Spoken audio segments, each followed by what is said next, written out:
आप सभी को मेरा नमस्कार।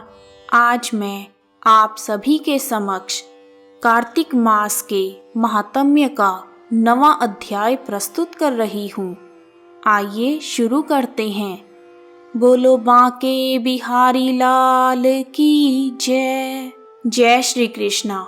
राजा पृथु ने नारद जी से कहा, हे महर्षि, आपने कार्तिक मास के व्रत में तुलसी जी की जड़ में भगवान विष्णु जी का वास बताकर उस स्थान की मिट्टी की पूजा करने का विधान बताया है। अतः मैं श्री तुलसी जी के महात्म्य को सुनना चाहता हूँ। तुलसी जी कहाँ और किस प्रकार उत्पन्न हुई, उनकी पूजा क्यों की जाती है, यह बताने की कृपा करें। नारद जी बोले, हे राजन, अब आप तुलसी जी का महात्म्य तथा उनके जन्म का इतिहास ध्यान पूर्वक सुने। एक बार देवगुरु बृहस्पति और देवराज इंद्र भगवान शंकर का दर्शन करने के लिए कैलाश पर्वत की ओर चले। तब भगवान शंकर ने उन दोनों की परीक्षा लेने के लिए जटाधारी दिगंबर का रूप धारण कर देवगुरु बृहस्पति और देवराज इंद्र के मार्ग में बाधा उत्पन्न की। यद्यपि वह तेजस्वी, शांत, लंबी भुजा और चौड़ी छाती वाले गौरवर्ण अपने विशाल नेत्रों से युक्त तथा सिर पर जटा धारण किए वैसे ही बैठे थे, तब भी देवराज इंद्र भगवान शंकर को पहचान नहीं पाए। देवराज इंद्र ने भोलेनाथ से उनका नाम व धाम आदि पूछते हुए कहा कि क्या भगवान शंकर अपने स्थान पर मौजूद हैं या कहीं गए हुए हैं। इस पर तपस्वी रूप भगवान शिव शंकर कुछ नहीं बोले। इंद्र को अपने त्रिलोकीनाथ होने का बहुत गर्व था। उसी अहंकार के प्रभाव से वह चुप कैसे रह सकते थे। उन्होंने क्रोधित होते हुए उस तपस्वी को घुड़क कर कहा, अरे मूर्ख, मैंने तुझसे कुछ पूछा है, तू उसका उत्तर भी नहीं दे सकता। मैं अभी तुझ पर वज्र का प्रहार करता हूँ, फिर देखता हूँ कि कौन तेरी रक्षा करता है।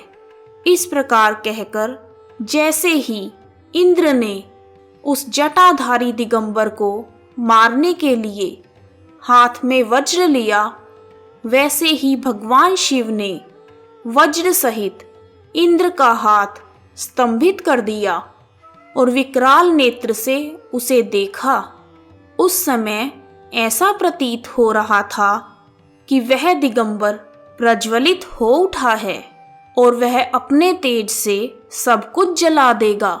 भुजाएं स्तंभित होने के कारण इंद्र दुखी होने के साथ साथ अत्यंत कुपित भी हो गए, परंतु उस जटाधारी दिगंबर को प्रज्वलित देखकर बृहस्पति जी ने उन्हें पहचान लिया और प्रणाम किया। देवगुरु बृहस्पति ने दंडवत होकर भगवान भोलेनाथ की स्तुति की तथा वह भगवान शंकर से कहने लगे, हे दीनानाथ, हे महादेव, आप अपने क्रोध को शांत कीजिए और इंद्र के अपराध को क्षमा कीजिए। बृहस्पति जी के वचन सुनकर भगवान शंकर ने गंभीर वाणी में कहा, मैं अपने नेत्रों से निकाले हुए क्रोध को किस प्रकार रोकूं।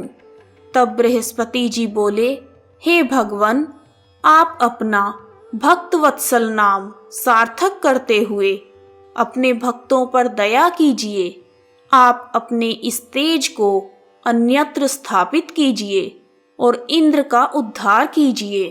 तब भगवान शंकर देवगुरु बृहस्पति जी से बोले, मैं तुम्हारी स्तुति से अत्यंत प्रसन्न हूँ। तुमने इंद्र को जीवन दान दिलवाया है।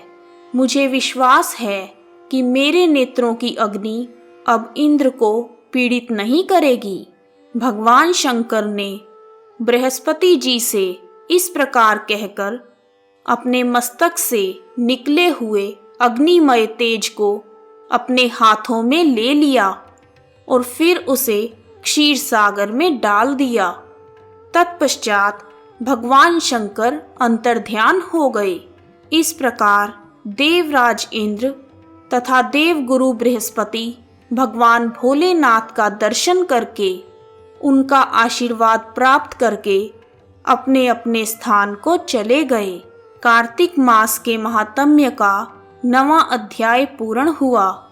बोलो बांके बिहारी लाल की जय। श्री कृष्ण गोविंद हरे मुरारी, हे नाथ नारायण वासुदेवा।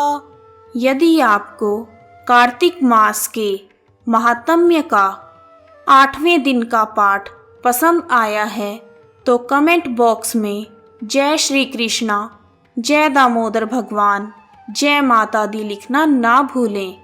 आप सभी का हार्दिक धन्यवाद। जय श्री कृष्णा, जय माता दी।